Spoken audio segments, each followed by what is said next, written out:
Next जो topic है वो है प्लांट हार्मोन। ये एग्ज़ाम पॉइंट ऑफ व्यू से बहुत इंपॉर्टेंट टॉपिक है। इसमें ज़्यादा मटेरियल नहीं है याद करने का, लेकिन सटीक होने चाहिए आंसर्स। प्लांट हार्मोन जो रहते हैं वो एक ऑर्गेनिक कंपाउंड रहते हैं या फिर जटिल कार्बनिक कंपाउंड रहते हैं जो संवहन ऊतक जैसे कि जाइलम, फ्लोएम, वास्कुलर टिश्यू उसके थ्रू प्लांट के सभी पार्ट्स में जाते हैं और हर पार्ट्स के जो ग्रोथ रहता है उसको कंट्रोल करते हैं। जो प्लांट हार्मोन रहते हैं वो दो टाइप के रहते हैं, एक ग्रोथ प्रमोटर और एक ग्रोथ रिटार्डेंट। मीन्स होता है एक जो वृद्धि को बढ़ाते हैं और एक जो हार्मोन रहते हैं वो वृद्धि को घटाते हैं। तो ग्रोथ प्रमोटर जो हार्मोन रहता है वो 3 टाइप के होते हैं, auxin, gibberellin and cytokinin. Auxin जो हार्मोन है इसको सबसे पहले F.W. वेंट ने दिया था 1926 में। ऑक्सिन हार्मोन जो रहता है इसका प्रिकर्सर जो है वो है ट्रिप्टोफेन। क्वेश्चन आता है कि ऑक्सिन का प्रिकर्सर कौन होता है, तो वो है ट्रिप्टोफेन। ऑक्सिन जो हार्मोन है वो प्रमोट करता है सेल डिवीज़न को, रूट इनिशिएशन को और जाइलम डिफरेंशिएशन को। जनरली ऑक्सिन का यूज़ क्या करते हैं, टिश्यू कल्चर में करते हैं, किसके लिए, रूट इनिशिएशन के लिए या फिर सेल डिवीज़न के लिए। एक टेस्ट F.W. वेंट ने 1926 में एक टेस्ट किया था जिसको बोलते हैं अवेना कर्वेचर टेस्ट। ये टेस्ट पूछता है कि अवेना कर्वेचर टेस्ट कौन से हार्मोन से रिलेटेड है, तो हमारा आंसर क्या होगा, ऑक्सिन से। इन्होंने एक टेस्ट किया अवेना प्लांट में, अवेना के जो सीडलिंग्स थी उसमें। जब अवेना का सीडलिंग्स दिया और उसमें यूनिडायरेक्शनल लाइट दिया तो वो जो सीडलिंग्स थी वो लाइट की ओर वो हो गई थी, मुड़ गई थी।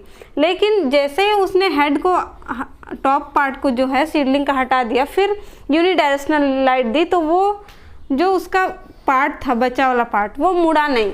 इससे ये पता चला कि ऑक्सिन जो होता है वो अवेना जो सीडलिंग्स हैं या फिर एपिकल पार्ट में पाया जाता है। ऑक्सिन का जनरेशन या फिर प्रोडक्शन क्या होता है, एपिकल पार्ट में होता है। और ये जाइलम टिश्यू या फिर फ्लोएम टिश्यू के द्वारा नीचे की ओर मूव करती है और रूट इनिशिएशन को कंट्रोल करती है, सेल डिवीज़न को कंट्रोल करती है और जाइलम डिफरेंशिएशन को कंट्रोल करती है। तो ये अवेना कर्वेचर बहुत इंपॉर्टेंट टॉपिक है, इसको याद रखिएगा।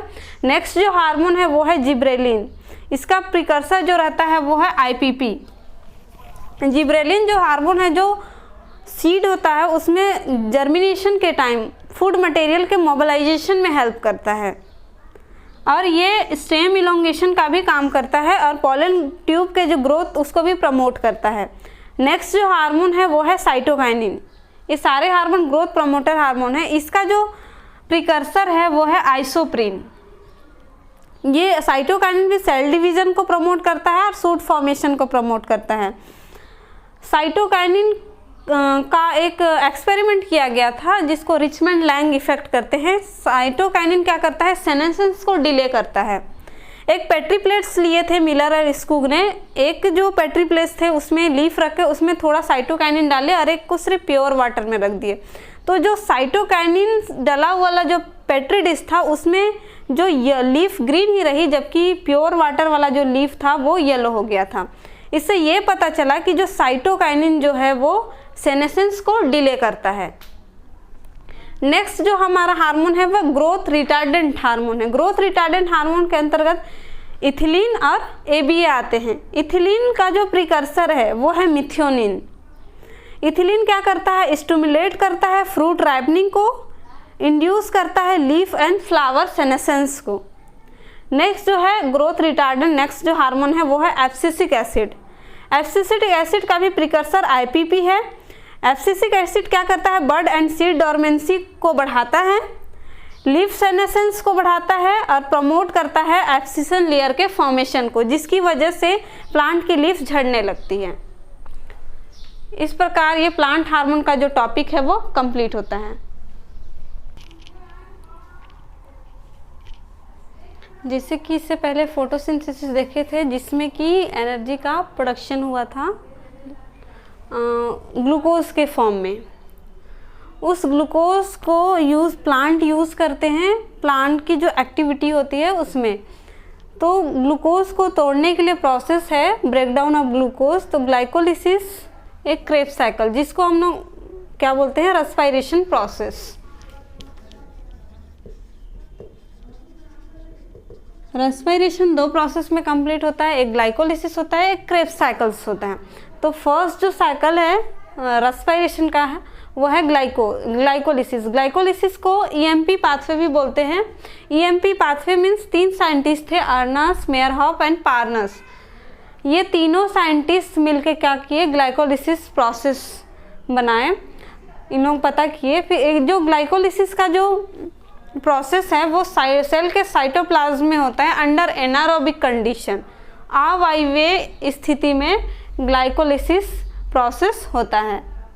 ग्लाइकोलिसिस जो प्रोसेस है वो मल्टी स्टेप मेटाबॉलिक पाथवे है।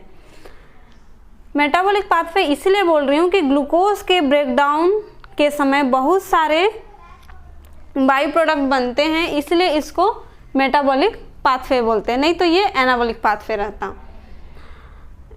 कुछ प्रोडक्ट बनते हैं, कुछ ब्रेकडाउन होते हैं। Glycolysis is the process in which glucose molecule is broken down in form 2 molecule of pyruvic acid. एक ग्लूकोज मॉलिक्यूल के टूटने से 2 मॉलिक्यूल पायरुविक एसिड का फॉर्मेशन होता है। ये पूरा प्रोसेस ही क्या कहलाता है, ग्लाइकोलिसिस। ग्लाइकोलिसिस का जो प्रोसेस है वो 10 स्टेप में कंप्लीट होता है, जिसमें 5 स्टेप जो रहते हैं वो रिवर्सिबल रिएक्शन रहते हैं, और जो 5 स्टेप जो रिएक्शन जो रहते हैं वो इरिवर्सिबल रिएक्शन है। याद करने के लिए इजी पड़ता है। और इसमें 2 ATP का फॉर्मेशन होता है। पहला जो स्टेप है ग्लूकोज, पहला स्टेप जो होता है ग्लूकोज हेक्सोकाइनेज एंजाइम की प्रेजेंस में एंड ATP की प्रेजेंस में ग्लूकोज 6 फॉस्फेट में कन्वर्ट होता है। फिर जो ग्लूकोज 6 फॉस्फेट है फॉस्फोग्लूकोज आइसोमेरेज एंजाइम की प्रेजेंस में फ्रुक्टोज 6 फॉस्फेट में कन्वर्ट होता है। ग्लूकोज 6 फॉस्फेट से फ्रुक्टोज 6 फॉस्फेट। हम लोग जान रहे हैं कि ग्लूकोज और फ्रुक्टोज क्या दोनों ही 6 कार्बन कंपाउंड हैं, लेकिन इनके स्ट्रक्चर में डिफरेंस रहता है, इसीलिए यहाँ पे आइसोमरेज एंजाइम का यूज हुआ है। फिर जो फ्रुक्टोज 6 फॉस्फेट जो है फॉस्फोफ्रुक्टोज काइनेज के एंजाइम के प्रेजेंस में फ्रुक्टोज 1,6 डाइफॉस्फेट में कन्वर्ट होता है और यहाँ पे एक ATP का फॉर्मेशन होता है। पहले स्टेप में क्या हुआ, एक ATP खर्च हुआ, यहाँ पे एक ATP का फॉर्मेशन हो रहा है। नेक्स्ट जो है फ्रुक्टोज 1,6 डाइफॉस्फेट। ये फ्रुक्टोज 1,6 डाइफॉस्फेट जो रहता है 2 स्टेप में कंप्लीट होता है। इसमें डाईहाइड्रोक्सी एसीटोन भी बनता है और ग्लिसरल्डिहाइड 3 फॉस्फेट भी बनाता है। डाईहाइड्रोक्सी एसीटोन फॉस्फेट जो रहता है वो रिवर्सिबल होता है, ये ग्लिसरल्डिहाइड 3 फॉस्फेट में कन्वर्ट हो सकता है। फिर इसके बाद क्या होता है, डिहाइड्रोजिनेज एंजाइम की प्रेजेंस में जो डाईहाइड्रोक्सी एसीटोन फॉस्फेट है वो 1,3 बाईफॉस्फेट ग्लिसरेट में कन्वर्ट हो जाता है और यहाँ पे NADH रिड्यूसिंग एजेंट का फॉर्मेशन होता है। 1,3 बिसफॉस्फेट ग्लिसरेट क्या करता है, 3 फॉस्फोग्लिसरेट में कन्वर्ट होता है और एक ATP का फॉर्मेशन करता है।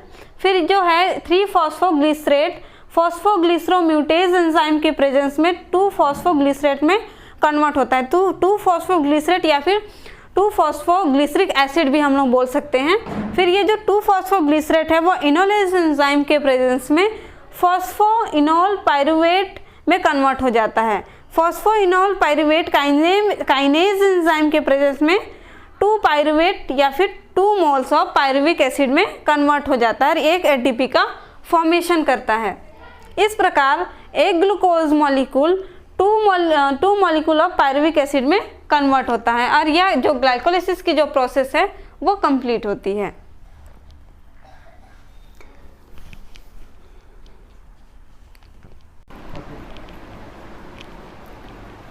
नेक्स्ट जो है रेस्पिरेशन प्रोसेस का वो है क्रेब्स साइकिल। क्रेब्स साइकिल को क्या बोलते हैं, सिट्रिक एसिड साइकिल या TCA साइकिल। TCA साइकिल इसलिए बोलते हैं क्योंकि ट्राई कार्बोक्सिलिक एसिड साइकिल बोलते हैं, क्योंकि इसमें जो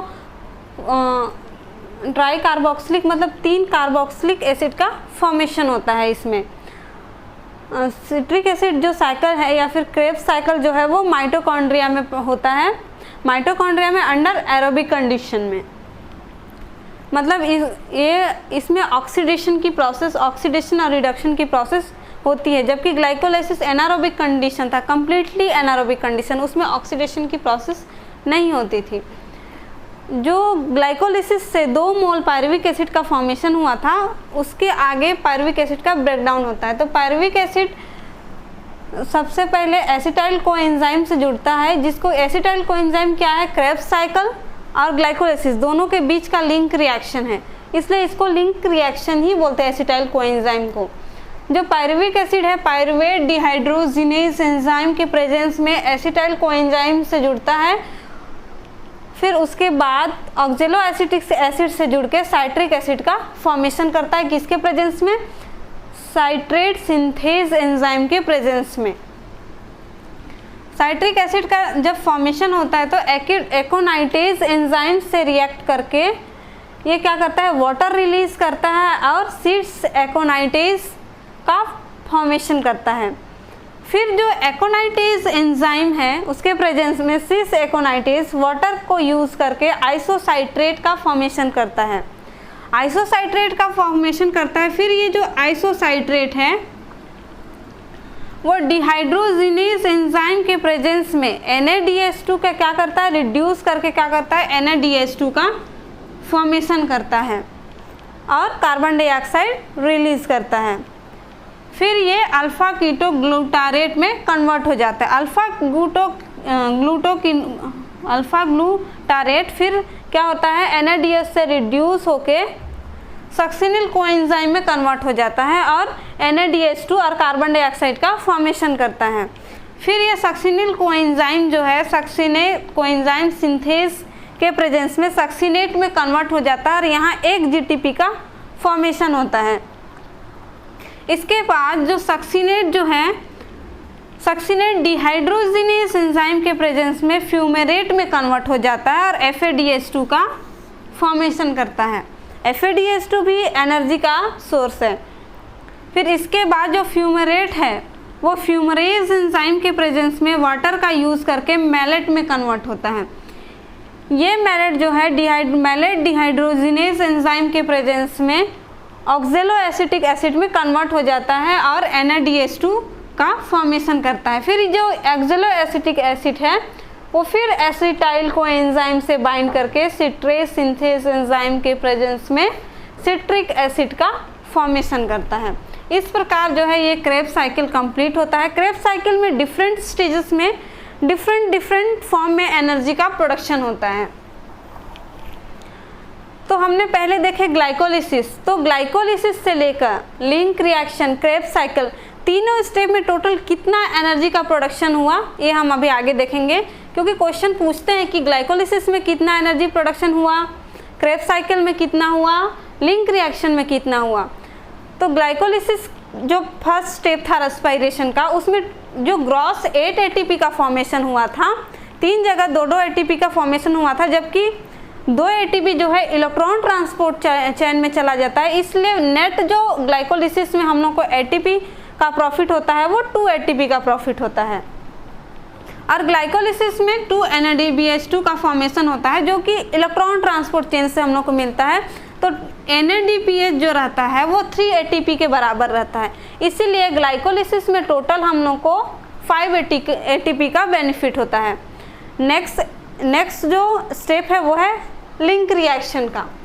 लिंक रिएक्शन में हम लोग को क्या होता है, 2 NADPH का फॉर्मेशन होता है, जिसमें से 2 NADPH मतलब एक NADPH जो रहता है वो 3 ATP के बराबर रहता है। वहाँ पे 1 ATP हमारा खर्च हो गया, टोटल यहाँ पे 2 मोल है तो हमारा टोटल 6 ATP हो जाएगा। एक NADPH 3 ATP के बराबर है तो 2 मोल है तो 6 ATP हो जाएगा। लिंक रिएक्शन में 1 ATP हमारा खर्च होता है तो 1 ATP को अगर हम लोग 6 - 1 कर देंगे तो 5 हो जाएगा। तो हमारा जो नेट बेनिफिट जो होता है लिंक रिएक्शन में वो 5 ATP का होता है। थर्ड स्टेज जो रहता है TCA साइकिल। TCA साइकिल में क्या होता है, टोटल हम लोग को ग्रॉस 38 ATP की 38 ATP मिलता है, लेकिन उसमें से 8 ATP जो रहता है हमारा खर्च होता है। इसलिए हम लोग को नेट जो रहता है 2 ATP और NADPH का 3 सर थोड़ा पॉज कर दीजिए।